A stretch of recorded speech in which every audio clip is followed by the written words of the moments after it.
Hello, welcome to those who are joining.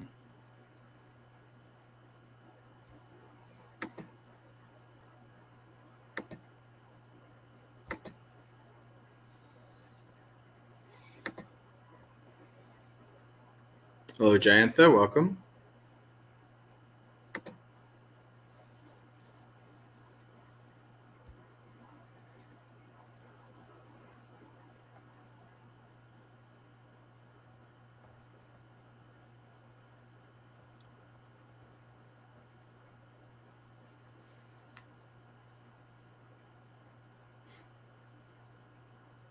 Hello, Maria, welcome.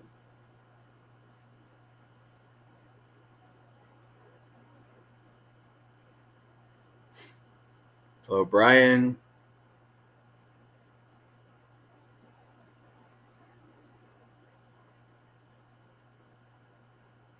Welcome, Jessica.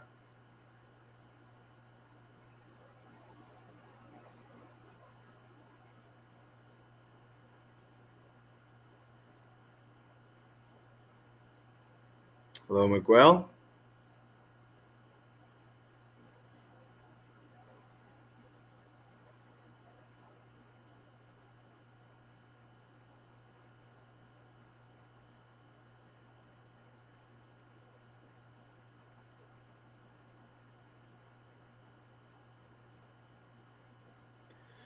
We'll give it another minute or so for people to come in, then we'll get started. Hello, Bhumika, welcome.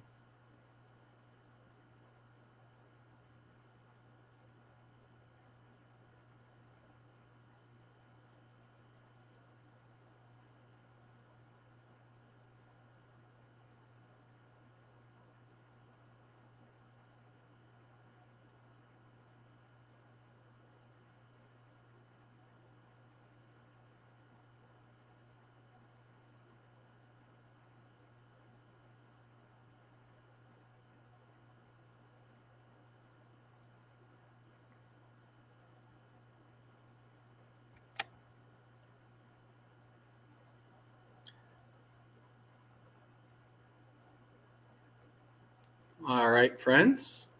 So we can get started. I hope that those of you who chimed in for the session this morning had a good session with Aya Brahmavara. Today and Friday morning, I'll be reading suttas as we've been doing for the last couple of weeks, and then Friday will be monk chat. So last week, the two suttas we went over were very lay people focused. And this week, I guess technically, although I didn't plan it out this way, this week the two are more monastic focused.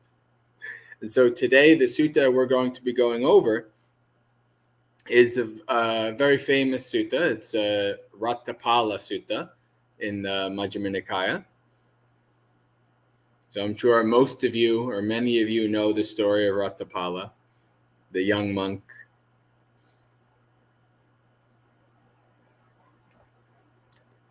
Gita. So the link is in the description. We'll get started. Hello, Yankee. Welcome. At one time, the Buddha was wandering in the land of the Kurus, together with a large sangha of mendicants. When he arrived at the town of the Kurus called Kammasada, that's Satipatthana. Land of the Sutta Kurus called Tulakotita. The Brahmins and householders of Tulakotika heard, it seems, the ascetic Gautama, a Sakyan, gone forth from a Sakyan family, has arrived at Tulakotika together with a large sangha of mendicants. He has this good reputation. That blessed one is perfected, a fully awakened Buddha, accomplished in knowledge and conduct, holy, knower of the world, supreme guide for those who wish to train, teacher of gods and humans, awakened and blessed. He has realized with his own insight this world, with its gods, Maras, and Brahmas, this population with its ascetics and Brahmins, gods and humans, and he makes it known to others. He teaches Dhamma that's good in the beginning, good in the middle, and good in the end. Meaningful and well phrased. And he reveals a spiritual practice that's entirely full and pure. It's good to see such perfected ones. I was actually on my own stream recently. We were reading a sutta, and I made the comment because whenever I, this beginning of the suttas, I always reflect on what a wonderful time period this was, right? That you could just be some random farmer in a small village, and wise, holy people will just wander through. You can give them some food and learn. It's like I felt like, imagine if America, like wherever you were in some village, some wise, holy person could be close enough that you could just go and listen to them on a regular basis. This is such a wonderful time in ancient India like this. But anyway, I continue on. Then the Brahmins and householders of Tulakotika went up to the Buddha. Before sitting down to one side, some bowed, some exchanged greetings and polite conversation, some held up their joined palms toward the Buddha, some announced their name and clan, while some kept silent. So this is just the variety of different ways that people engage with the Buddha when they introduce them, or when they are introduced to him. You can see this, you read the suttas, you see varieties of levels of respect that different people give the Buddha. When they were seated, the Buddha educated, encouraged, fired up, and inspired them with a Dhamma talk. Now at that time, a gentleman named Raṭṭhapāla, the son of the leading clan in Tulakotika, was sitting in the assembly. He thought, as I understand the Buddha's teaching, it's not easy for someone living at home to lead the spiritual life utterly full and pure, like a polished shell. Why don't I shave off my hair and beard, dress in ochre robes, and go forth from lay life to homelessness? Then, having approved and agreed with what the Buddha said, the Brahmins and householders of Tulakotika got up from their seat, bowed, and respectfully circled the Buddha, keeping him on their right before leaving.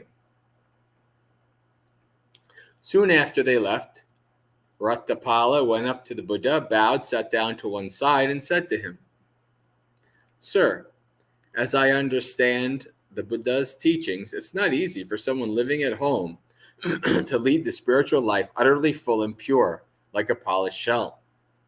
These days, it's not even easy for monastics, at least outside of Buddhist countries. The support really does allow us to live by the rules as pure as possible. And so he keeps going. I wish to shave off my hair and beard, dress in ochre robes, and go forth from lay life to homelessness. Sir, may I receive the going forth, the ordination in the Buddha's presence. May the Buddha please give me the going forth. But Raṭṭhapāla, do you have your parents' permission? No, sir. Raṭṭhapāla, Buddhas do not give the going forth to the child of parents who haven't given their permission. I'll make sure, sir, to get my parents' permission. This is something very important. So in the modern age, when we think of getting parents' permission, we usually think somebody's a minor. Right? But in the Buddha's, in the monastic rules, a person cannot become a bhikkhu unless they're 20 years old. So they cannot be fully ordained until they're an adult. Now, a samanera can be ordained as young as 7. But to have full ordination, you have to be an adult. And so getting your parents' permission is not about being old enough. I'll give you a little insight into this. So there's another famous young man although he's not in the suttas, he's in the Vinaya. Yasa. Yasa was a young man similar to Raṭṭhapāla. And he wanted to be ordained by the Buddha. Actually, he became awakened in his engagement with the Buddha. And long story short, because of Yasa, like almost all the young men in this whole village became ordained. And the Buddha got their reputation in the early days of stealers of sons, that the Buddha stole the village sons, right? And even when the Buddha gives his the ordination to his son Rahula, his father, Buddha's father, Suddhodana, says, it would probably be a good thing to not do that.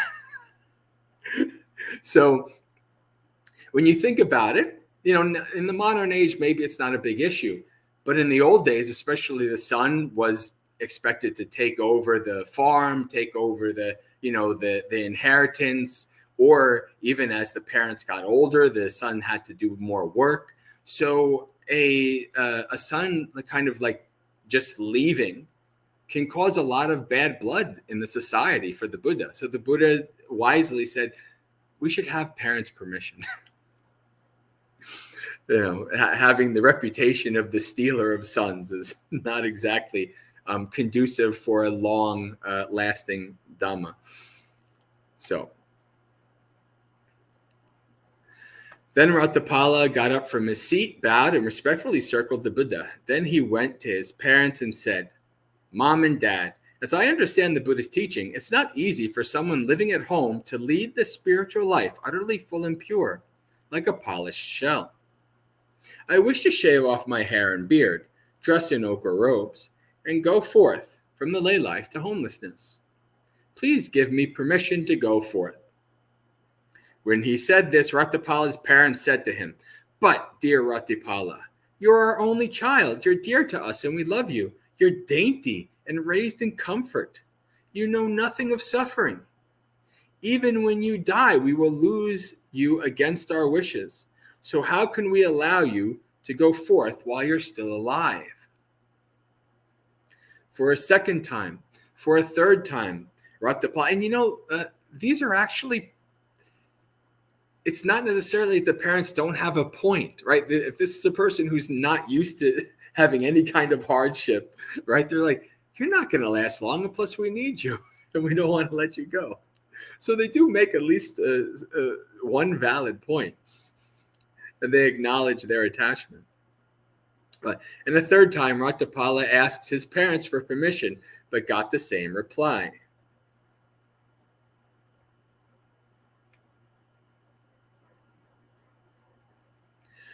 Then Raṭṭhapāla thought, my parents don't allow me to go forth.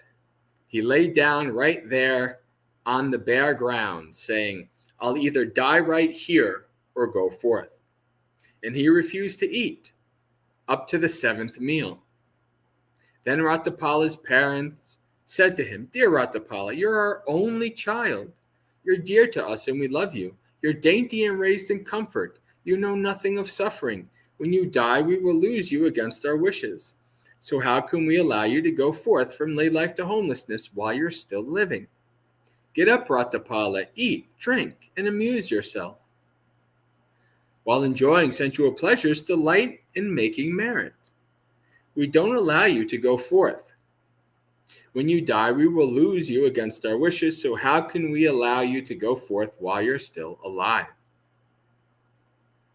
In the suttas, the Buddha leaves his home against his parents' wishes. It says, while the parents are tearing their hair and rending their breasts, the parents are very sad that the Buddha left. But like many, the Buddha has many exemptions that the rest of us do not have. We have to ask for parents' permission.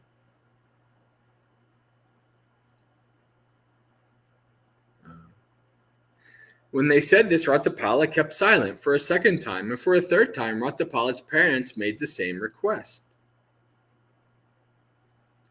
And for a third time, Raṭṭhapāla kept silent. Raṭṭhapāla's parents then went to see his friends. They told them of the situation and asked for their help. Then Raṭṭhapāla's friends went to him and said, "Our friend Raṭṭhapāla, you are your parents' only child. You're dear to them and they love you. You're dainty and raised in comfort. You know nothing of suffering. When you die, your parents will lose you against their wishes. So how can they allow you to go forth? Get up, Raṭṭhapāla. Eat, drink, and amuse yourself. While enjoying sensual pleasures, delight in making merit. Your parents will not allow you to go forth." Well, hello, Yankee, Igad, Amaranta, Brian, Hua, Rick, Mary, and Kim. Welcome.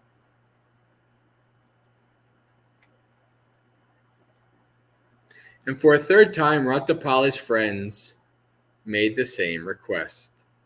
And for a third time, Raṭṭhapāla kept silent. Then Raṭṭhapāla's friends went up to his parents and said, "Mom and Dad, Raṭṭhapāla is lying there on the bare ground saying, 'I'll either die right here or go forth.' If you don't allow him to go forth, he'll die right there. But if you do allow him to go forth, you'll see him again afterwards." Right? Which is actually, and if he doesn't enjoy the renunciate life, where else will he have to go? He'll come right back here. Again, pretty valid arguments, right? It's like, do you want your son to be dead, or do you want to, he's a monk, but you'll see him. He'll come for alms, and, you'll see him, after he's a monk.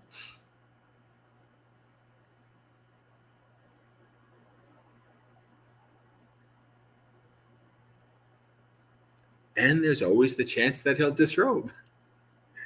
It's a fairly high chance, too. All right. I think I remember when I became a monk, for the first couple of years, I think my family still kind of had the idea it might be just a phase. But now, this is my 8th year, so I think they've pretty much given up on it. Who knows?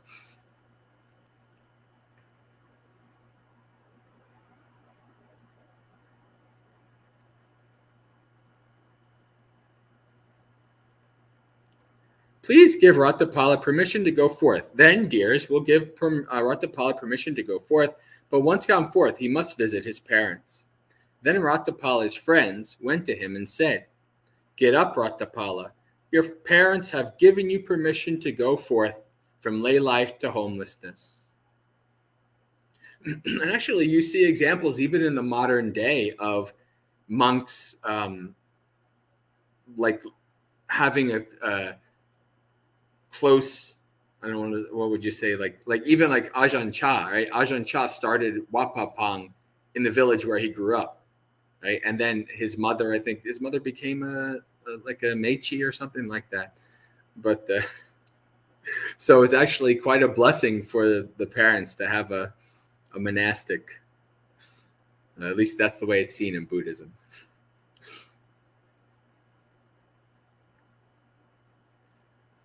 But once gone forth, you must visit your parents.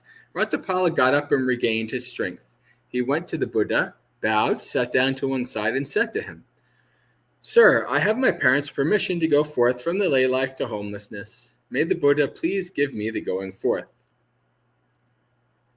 And Raṭṭhapāla received the going forth, the ordination in the Buddha's presence.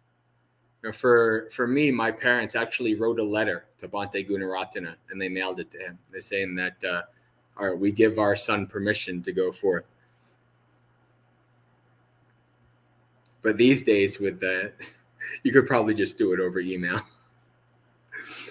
All right. And Raṭṭhapāla received the going forth, the ordination in the Buddha's presence. Not long after Venerable Raṭṭhapāla's ordination, 2 weeks later, the Buddha, having stayed in Tulakotika, as long as he pleased, set out for Savatthi. Traveling stage by stage, he arrived at Savatthi, when he stayed in Jeta's Grove and Natapindika's monastery. Then Venerable Raṭṭhapāla, living alone, withdrawn, diligent, keen, and resolute, soon realized the supreme end of the spiritual path in this very life. So became an arahant. He lived having achieved with his own insight the goal from which gentlemen rightly go forth, from the lay life to homelessness. He understood the victory cry of the arahants. This is what's called. This was how a bhikkhu announced their arahantship in the days of the Buddha, specifically to each other, usually. Rebirth is ended. The spiritual journey has been completed. What had to be done has been done. There is no return to any state of existence. And Venerable Raṭṭhapāla became one of the perfected. Then he went up to the Buddha, bowed, sat down to one side, and said to him, "Sir, I would like to visit my parents if the Buddha allows it." Then the Buddha focused on comprehending Raṭṭhapāla's mind. When he knew that it was impossible for Raṭṭhapāla to resign the training and return to the lesser life, he said, "Please, Raṭṭhapāla, go at your own convenience." And then Raṭṭhapāla got up from his seat, bowed, and respectfully circled the Buddha, keeping him on his right. Then he set his lodgings in order, and taking his bowl and robe, set out for Tulakotika.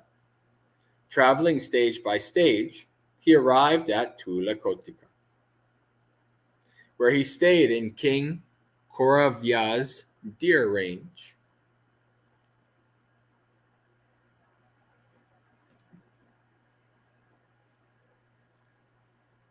Hello, Proud Thai Cookery. Hello, Mano.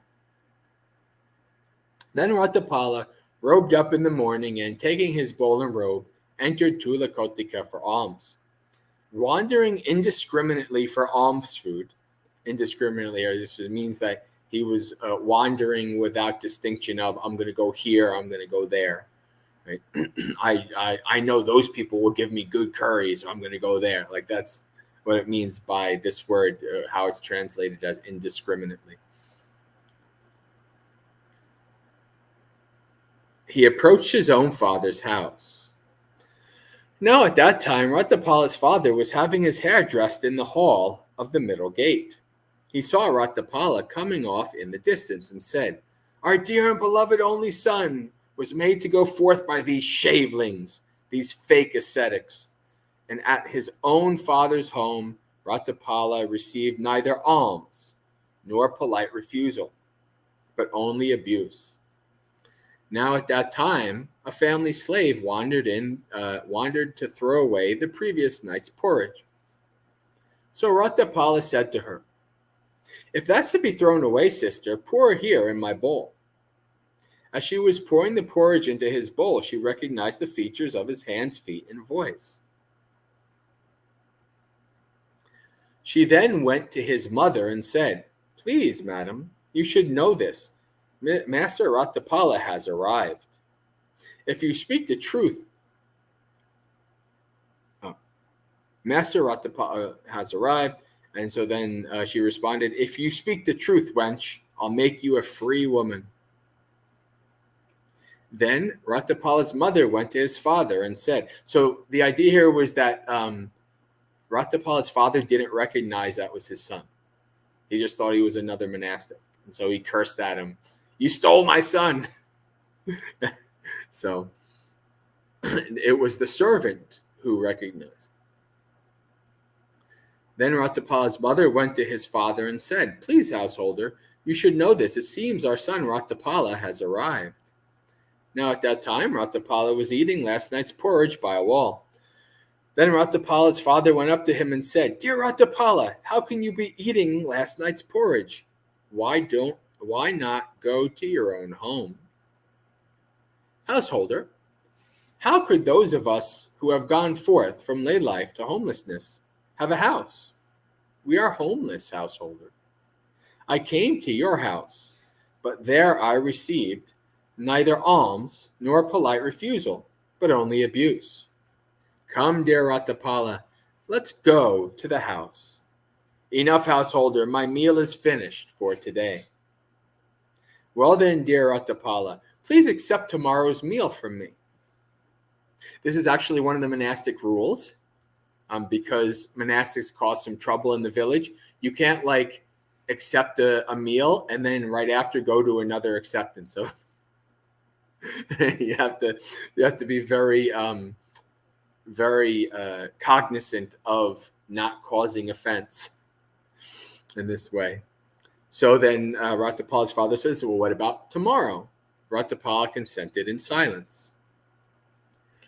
Then, knowing that Raṭṭhapāla had consented, his father went back to his own house. He made a heap of gold coins and bullion and hid it under the mats. Then he addressed Raṭṭhapāla's former wives. Please, daughters-in-law, adorn yourselves in the way that our son Raṭṭhapāla found you most adorable. And when the night has passed, Raṭṭhapāla's father had delicious fresh and cooked foods prepared in his own home, and announced the time to Venerable Raṭṭhapāla, saying, Sir, it's time, the meal is ready. Then Raṭṭhapāla robed up in the morning, and taking his bowl and robe, went to his father's home, sat down on the seat spread out. Raṭṭhapāla's father, revealing the heap of gold coins and bullion, said to him, Dear Raṭṭhapāla, this is your maternal fortune. There's another paternal fortune and an ancestral one. You can both enjoy your wealth and make merit. Come, return to the lesser life, enjoy wealth, and make merit. This phrase here, return to the lesser life, enjoy wealth, and make merit, is seen all throughout the suttas. Mara says it to monastics. Lay people say it to monastics. It's a very common refrain.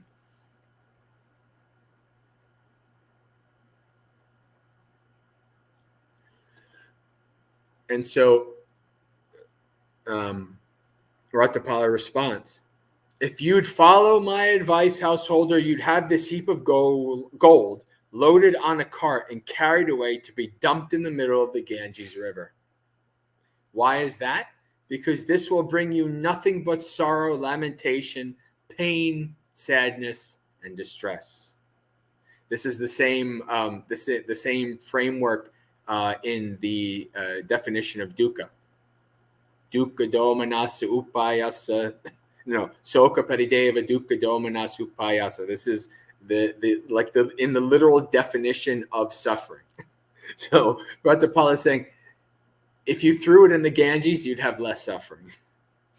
Then Raṭṭhapāla's former wives each clasped his feet and said, what are they like, master, the nymphs for whom you lead the spiritual life? Sisters, I don't lead the spiritual life for the sake of nymphs. So this requires some explaining to do. In one of the suttas, there's a monk who is given the, I don't remember the specifics, but the idea is that he becomes attracted to the idea of these 72 dove-footed nymphs up in the heavenly realms. And so the Buddha or Mahamoggala, I don't remember the specifics, brings him up there, or he becomes awakened. But do you remember the specifics? I don't remember the specifics. It was Nanda. Nanda, that's right, Nanda, yeah. And so he actually had remembered a woman, a princess. That's what it was, yes. Yes. And he told the Blessed One, whenever I remember this princess, I become dissatisfied with the Holy One. Mm-hmm. And then so the Buddha takes him up to this heaven realm and shows him the dove-footed nymphs. Yes, that's what it is. Who were so beautiful that even their feet were as beautiful as doves. Mm. And the Buddha asks Nanda, now how does the princess compare to these nymphs? Mm-hmm. And he says she doesn't even compare. Yeah. These nymphs are so beautiful. Yeah. This is kind of a metaphor that sounds good.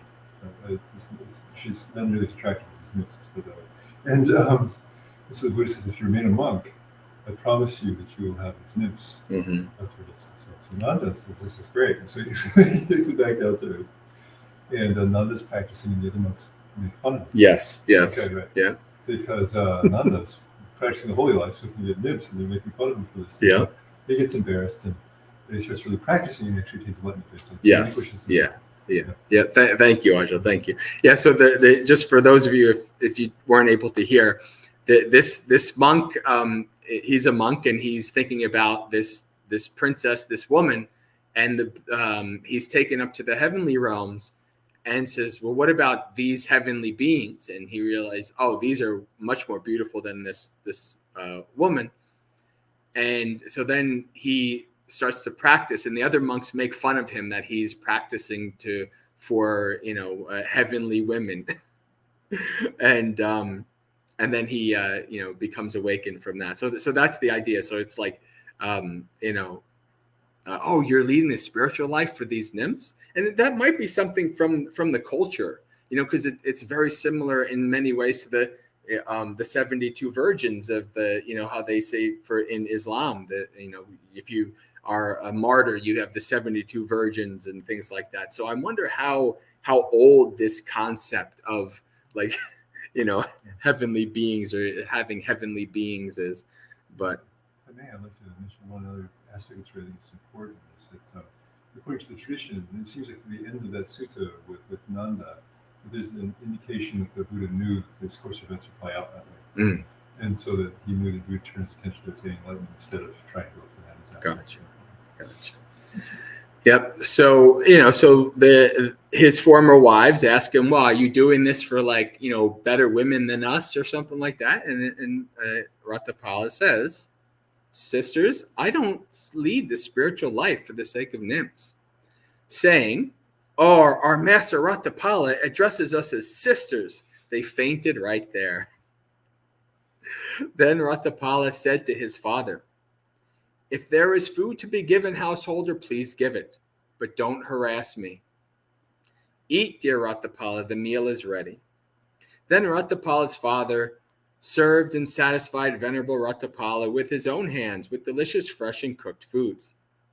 When he had eaten and washed his hand and bowl, he recited the verses while standing right there. See this fancy puppet, this body built of sores, diseased, obsessed over, in which nothing lasts at all? See this fancy figure with its gems and earrings? It is bones encased in skin, made pretty by its clothes. Roughed feet and powdered face may be enough to beguile a fool, but not a seeker of the far shore. And of course, Raṭṭhapāla by this point has crossed to the far shore. He's not even seeking it. He's gone beyond it. Hair and 8 braids and eyeshadow may be enough to beguile a fool, but not a seeker of the far shore. A rotting body, all adorned, like a fleshly painted makeup box, may be enough to beguile a fool, but not a seeker of the far shore. A hunter laid his snare, but the deer didn't spring the trap. I've eaten the bait and now I go. This is also another famous reference. There's tons of references to other suttas in this. This is a reference to the Nivapa Sutta in the Majjhima Nikaya, where the Mara is the hunter, and it goes through the idea of the deer being caught in Mara's trap. And the last group of deer eats the bait and then doesn't get caught. Leaving the trapper to lament. Then Raṭṭhapāla, having recited this verse while standing, went to King Kauravya's deer range and sat at the root of a tree for the days of meditation. Then King Kauravya addressed his gamekeeper. My good gamekeeper, tidy up the park of the deer range. We'll go see the scenery. Yes, your majesty, replied the gamekeeper. While tidying the deer range, he saw Raṭṭhapāla sitting in meditation. Seeing this, he went to the king and said, the deer range is tidy, sire. And the gentleman named Raṭṭhapāla, the son of the leading clan in Tuulakotika, of whom you have often spoken highly, is meditating there at the root of a tree. Well then, my good gamekeeper, that's enough of the park for today. Now I shall pay homage to the master Raṭṭhapāla. And then King Kauravya said, give away the fresh and cooked foods that have been prepared there. He had the finest carriages harnessed. Then he mounted a fine carriage, and along with other fine carriages, set out in full royal pomp for Tulyakotika to see Raṭṭhapāla. He went by carriage as far as the terrain allowed, and then descended and approached Raṭṭhapāla on foot. Together with a group of eminent officials, they exchanged greetings, and when the greetings and polite conversation were over, he stood to one side and said to Raṭṭhapāla, "Here, Master Raṭṭhapāla, sit on this elephant rug." "Enough, great king, you sit on it. I'm sitting on my own seat." So the king sat down on the seat spread out and said, "Master Raṭṭhapāla, there are these 4 kinds of decay. Because of these, some people shave off their hair and beard, dress in ochre robes, and go forth from lay life to homelessness. What for? Decay due to old age, decay due to sickness, decay due to wealth, and decay due to relatives." And what is decay due to old age? It's when someone is old, elderly, and senior, advanced in years, and has reached the final stage in life. They reflect, "I'm old, elderly, and senior. I'm advanced in years and have reached the final stage of life. It's not easy for me to acquire more wealth or to increase the wealth I've already acquired. Why don't I shave off my hair and beard, dress in ochre robes, and go forth from lay life to homelessness?" So the king is saying, like, there's all these reasons why people usually do this. But he's going to say, well, none of this applies to you. Right? So first is old age, right? You get old and you're like, okay, good. Now I can become a monastic. And this, again, is also seen in the suttas. Enjoy while you're young. There's plenty of time when you're old to ordain or to go to the temple and stuff like that. This is, again, it's a very common refrain you see in many places in the suttas.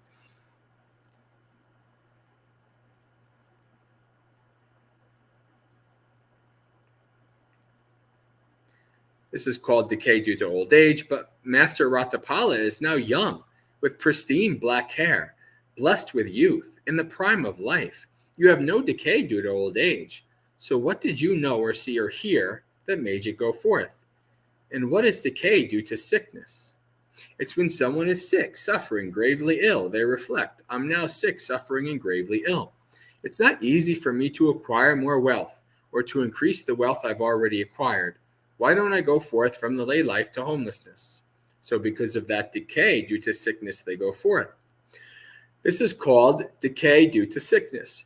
But Master Raṭṭhapāla is now rarely ill or unwell. Your stomach digests well, being neither too hot nor too cold. You have no decay due to sickness. So what did you know or see or hear that made you go forth? And what is decay of wealth? It's when someone is rich, affluent, and wealthy, but gradually their wealth dwindles away. They reflect, I used to be rich, affluent, and wealthy, but gradually my wealth has dwindled away. It's not easy for me to acquire more wealth or to increase the wealth I've already acquired.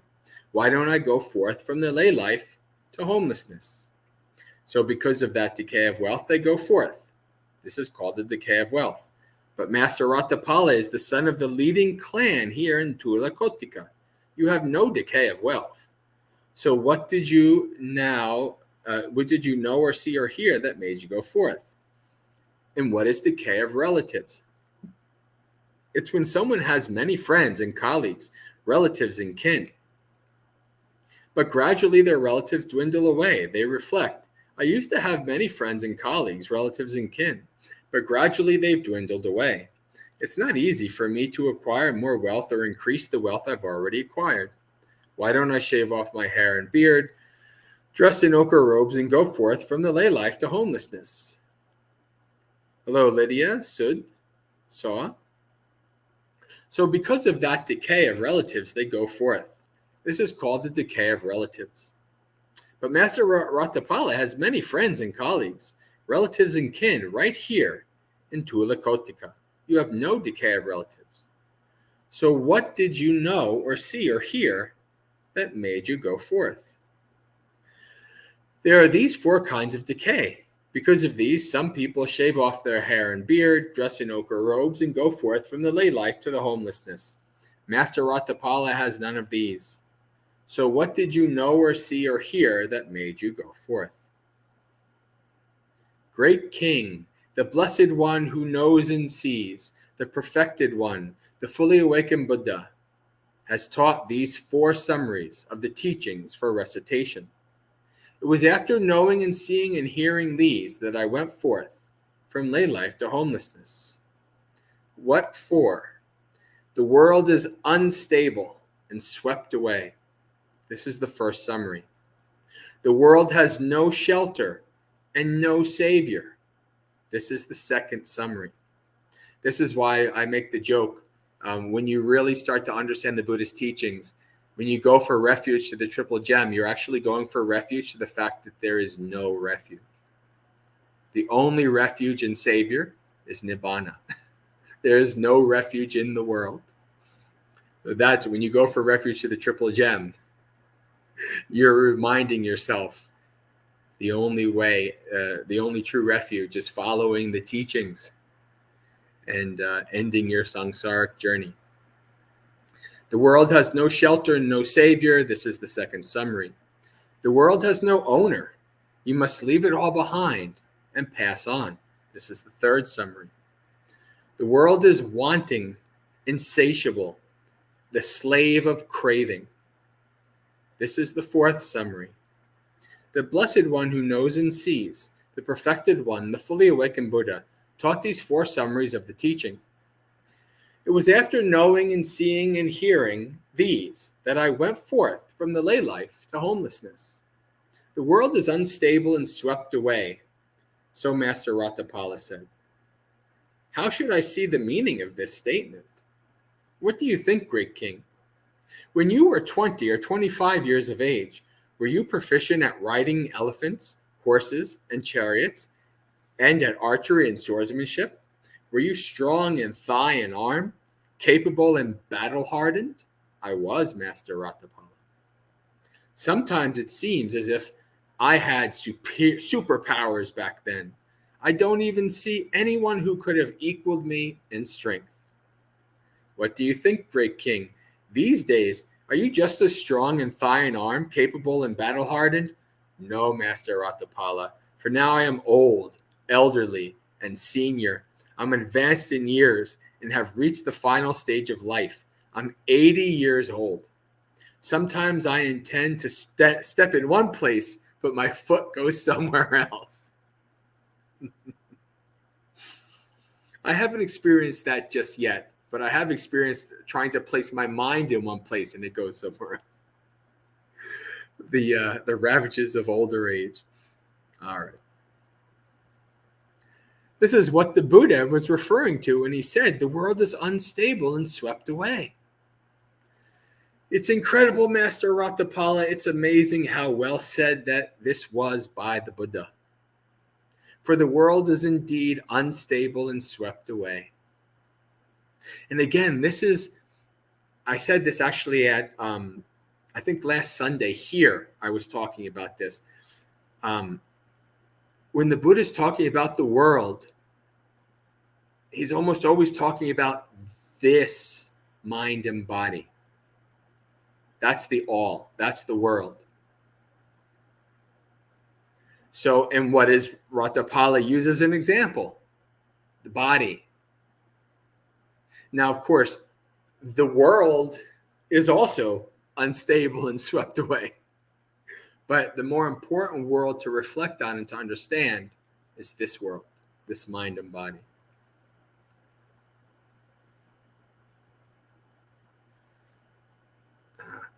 In this royal court, you can find divisions of elephants, cavalry, chariots, and infantry. They will serve to defend us from any threats. Yet you said, the world has no shelter and no savior. How should I see the meaning of this statement? Okay, so the king is like, I have a whole army that can protect me. How is there no shelter? Obviously, somebody who is a poor regular person would probably not be a little easier. They don't have an army to protect them.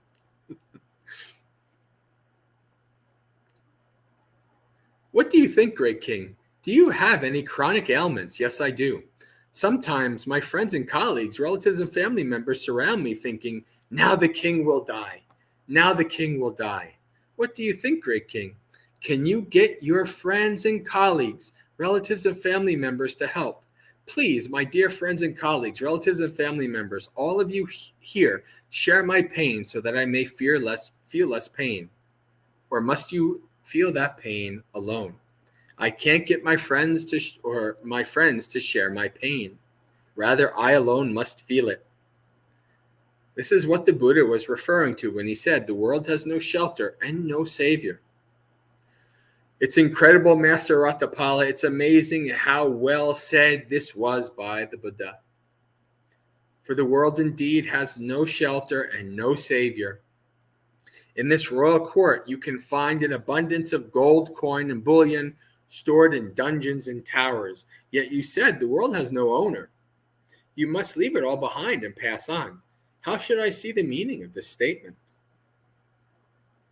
What do you think, great king? These days you amuse yourself, supplied and provided with the 5 kinds of sensual pleasures. But is there any way to ensure that in the next life you will continue to amuse yourself in the same way, supplied and provided with the same 5 kinds of sensual stimulation? Or will others make use of this property? Will you pass on according to your deeds? There's no way to ensure that I will continue to amuse myself in the same way. Rather, others will take over this property while I pass on according to my deeds. This is what the Buddha was referring to when he said, the world has no owner. You must leave it all behind and pass on. It's incredible, Master Raṭṭhapāla. It's amazing how well said this was by the Buddha. For the world indeed has no owner. You must leave it all behind and pass on. You also said this, the world is wanting, insatiable, a slave of craving. How should I see the meaning of this statement? What do you think, great king? Do you reign over the prosperous land of Kuru? Indeed I do. What do you think, great king? Suppose a trustworthy and reliable man were to come from the east, he'd approach you and say, please, sir, you should know this. I come from the east. I saw a large country that is successful and prosperous, populous and full of people.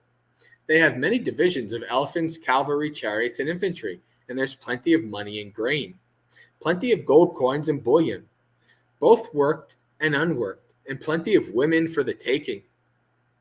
With your current forces, you can conquer it. Conquer it, great king. What would you do? I would conquer it and reign over it. What do you think, great king? Suppose a trustworthy and reliable man were to come from the west, north, south, from over the ocean. He'd approach you and say the same thing. What would you do? I would conquer it and reign over it. This is what the Buddha was referring to when he said, the world is wanting, insatiable, a slave to craving.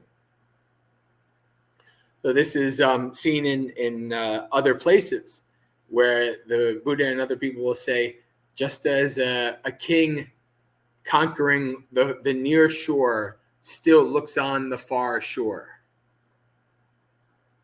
All right, another simile, the Buddha is tempted by Mara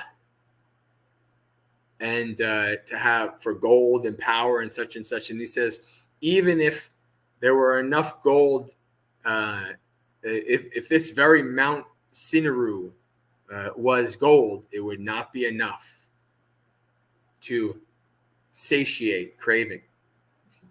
My preceptor, the monk who ordained me, Bhante Gunaratana, has he kind of took a couple different sutta things, including this, and he put it together. He makes his own simile, which I quite like. He says, there's a man who he goes to bed and it's going to rain that night, and there's some holes in his thatch in the roof. And he wakes up the next morning, and it turns out it rained gold coins, and his whole house is filled to the brim with gold coins. And the man's first thought is, if only I had had a bigger house. That is craving. There is no escape. There is no satiating craving. The only escape from craving is letting it go. That is the only escape.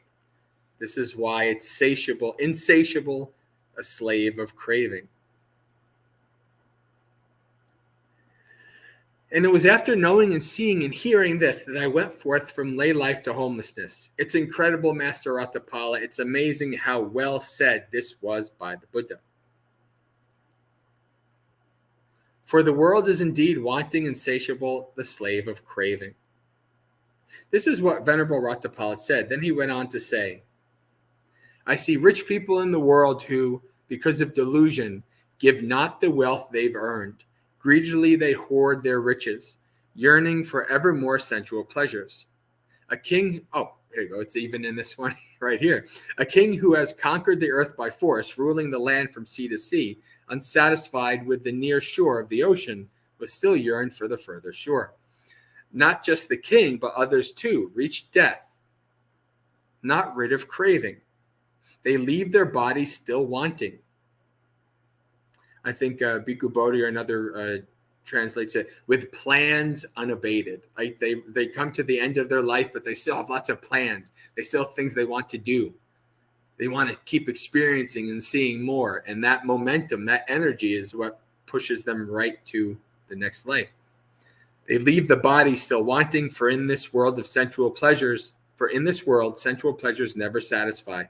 Relatives lament, their hair disheveled, saying, ah, alas, they are not immortal.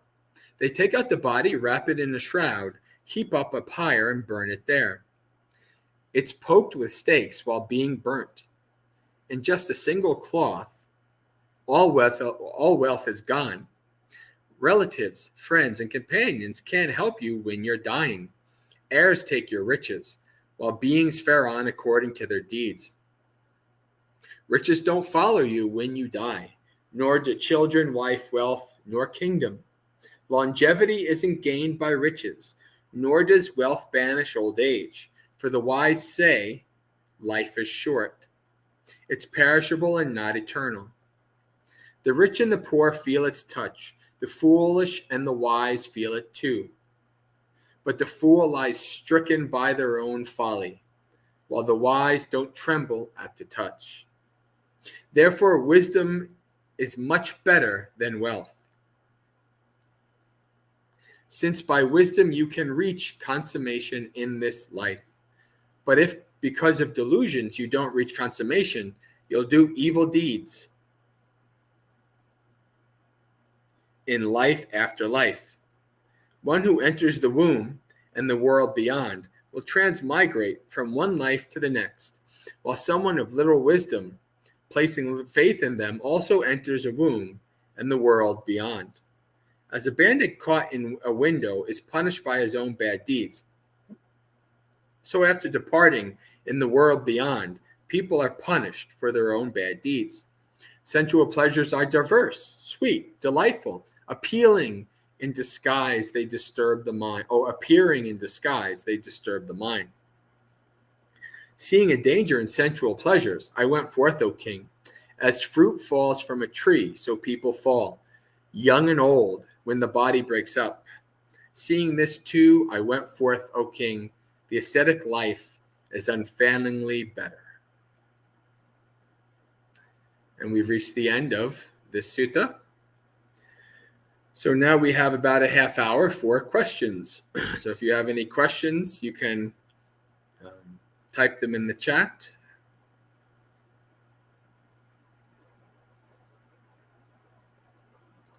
Hello, Mr. Mr. says, how can I contact the monastery?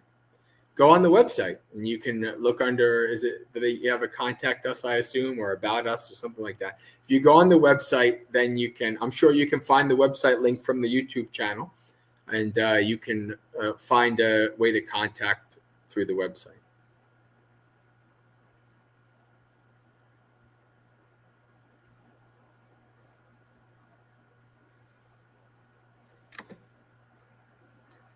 Bhante Jayasara, there was something I missed.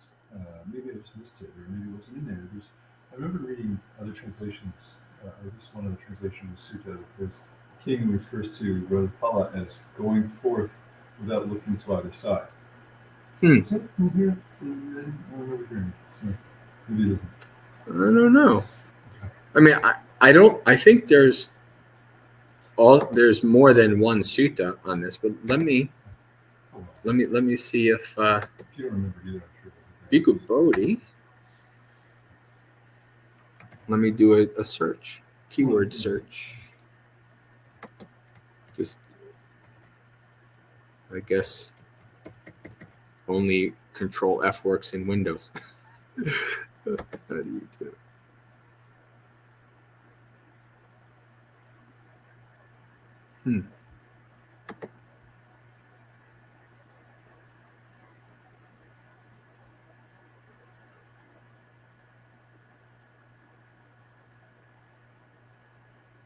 It's one of the things that strikes me about the story is instances of Raṭṭhapāla and the king displaying this kind of like this directness about things and not putting things to the side, not putting it off. So Raṭṭhapāla hears the teaching, he goes right up to the Buddha, and that's kind of ordain. And the Buddha says not to give the parents permission. So he goes right home and asks for his parents' permission, and they say no. And so right there he lies down on the ground. And this kind of thing. And then the king, when the king hears of him being in the deer park, he says, well, enough of taking care of the deer park, he says to his gamekeeper, now, all this fresh food has been prepared. So apparently he was about to have lunch. He says, all the fresh food that was prepared, give it away. And he goes right to the deer park. He doesn't even eat lunch, apparently. And so a really special opportunity arises. So don't miss it. Go way forward. All right, Sid has a question. Dear Bhante, since not everyone can ordain, are you sure? No. Yes, this is 100% true. Not everyone can ordain. How should one learn the teaching of this sutta? Well, in the first part of the sutta, when we're talking about the specific story of Raṭṭhapāla, you can learn from his determination, his dedication, his zeal. Right? His he was so determined to do this that he would not let anything stop him.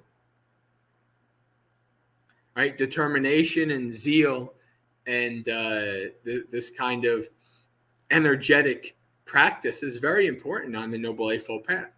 So you can learn these qualities from Raṭṭhapāla. And then the last part of the sutta, where he's talking about deep Dhamma from the Buddha, well, we can all learn that, right? I don't think that needs to be specially understood. You could even say that the Buddha was giving that teaching to lay people, right? Because Raṭṭhapāla heard it. Everything is swept away. There's no refuge. These four things. Actually, I actually think I want to do a talk in the future on these four things, because it's been a long time since I read this sutta. I'm like, wow, this is a really good thing to reflect on, to talk about.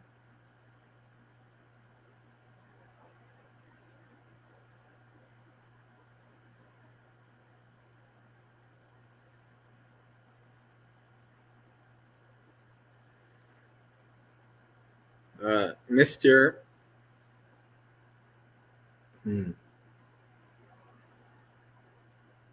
Yeah, you can definitely talk to a monastic, for sure. Yeah, this seems like something that's better spoken in detail with a person, either on phone or in person or whatever. So yeah, contact the monastery.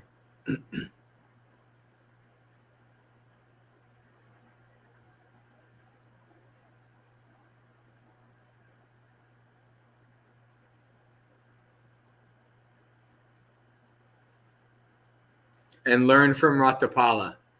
Don't give up.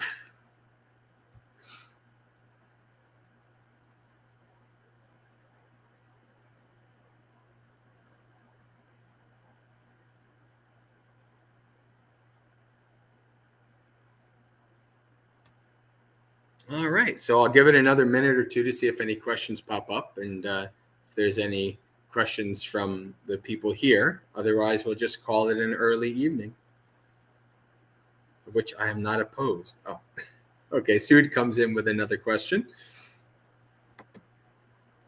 Dear Bhantes, are jhanas needed for progress on the path? You will eventually attain some level of samadhi, whether you're practicing for jhanas or not. Like the Buddha quite literally says that you cannot become awakened without developing the mind states of samatha and vipassana. Right? Even if you're like me, that samatha is not really my strength, and more kind of satipatthana is my strength. Even in practicing developing my satipatthana, I developed samatha, right? So these two things go together. So you will, if you are progressing on the path, and if you're getting close to the end, you will develop some level of jhana, or at the very least, some level of samadhi. So I would say that, if you are, if you're a lay person, or you just want to,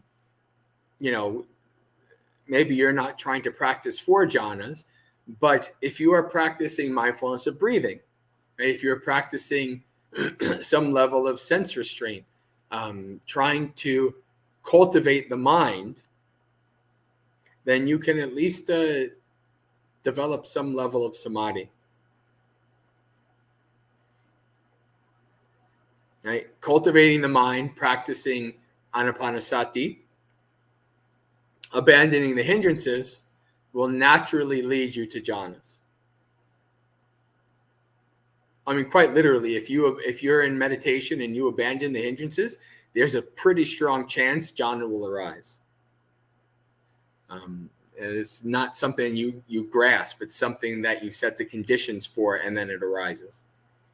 So.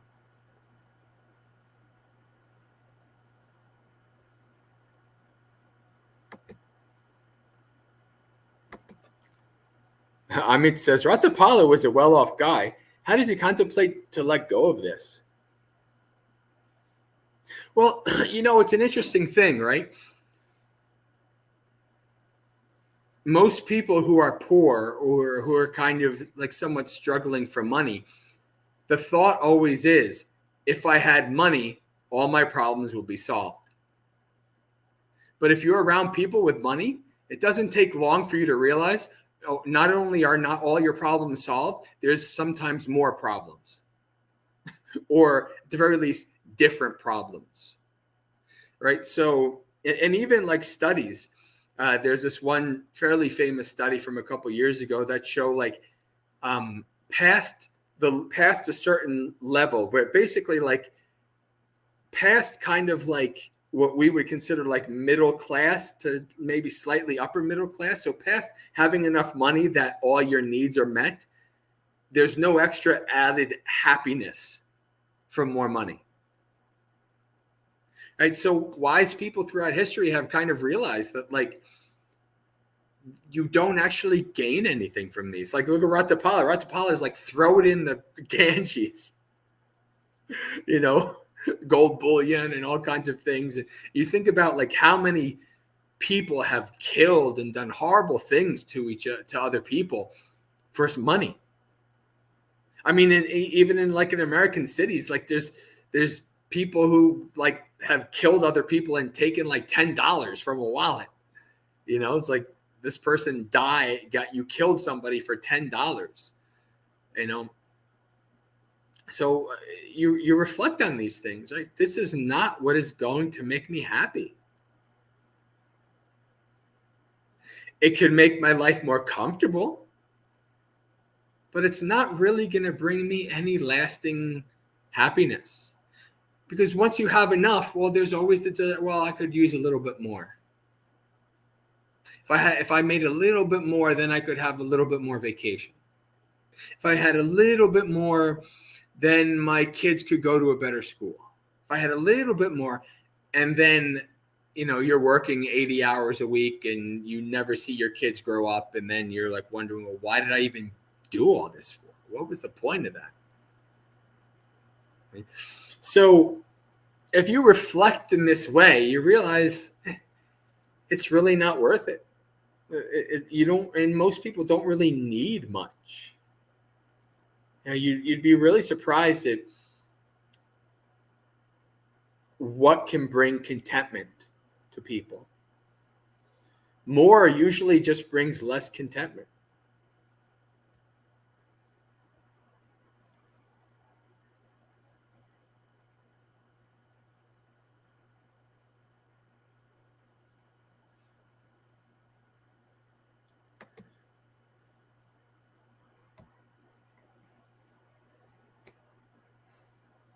All right, friends. So I think we're good for tonight.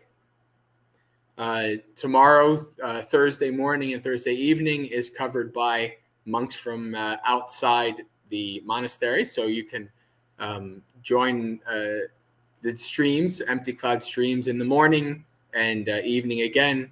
And then I'll be back Friday morning with another sutta reading. And then we'll have monk chat Friday night. So, all right, friends. Sure. Antamayang Tamagataya Satu Karam Tamase Sadhu Sadhu Sadhu Anumodami. All right, friends. Sukhi Hotu, may you be happy and at ease. Practice well and be well. May you have a spiritually successful and peaceful practice until we meet again. Have a good night.